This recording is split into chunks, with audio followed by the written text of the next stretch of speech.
Moving on, this is Ghislaine Maxwell. She's given her first TV interview from prison, revealing that she believes Jeffrey Epstein was murdered and wishes she had never met him. Here's a look.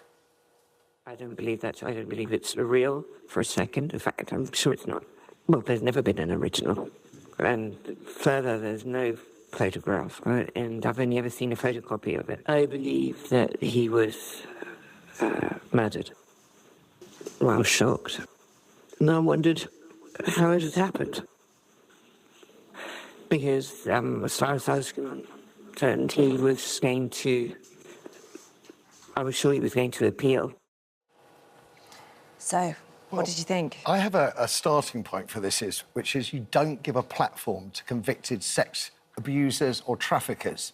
That is a disgraceful piece of journalism. One of the things we know about people that have been convicted of crimes is normally what they say can't be trusted, and yet you're given an uncritical platform to a sex abuser. Right. And I am sickened and disgusted. And then what are they going to do next? Gary Glitter on why I should be back on top of the pops. I mean, it's nauseating. It is disgraceful. I mean, this woman was sent down for 20 years.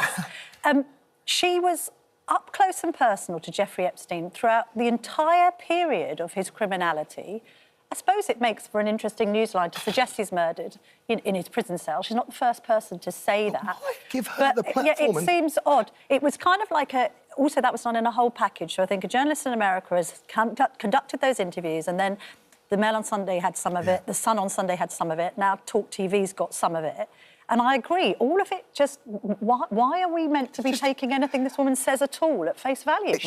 She's a convicted criminal. It's like super rich people that attempt to evade justice for as long as she did are a special case and they're allowed to pipe out their ridiculous excuses. She wishes she'd never met him. Well, when you're observing him being completely nefarious and criminal towards young women, maybe at that point, after the first incidents that occurred, you said to yourself, I need to back away from this criminal. Well, this does sort of creep into your territory, obviously, Camilla. It comes as it's alleged that Prince Andrew is to make a legal bid to overturn the multi-million-pound settlement he struck with his sexual abuse accuser, Virginia Giuffre, it's been claimed. I mean, I think that's the most unbelievable thing ever, really, in the sense of I don't doubt the veracity of the story, but I think that is pie-in-the-sky thinking on his behalf. I mean, it took several years to get to the point of that settlement.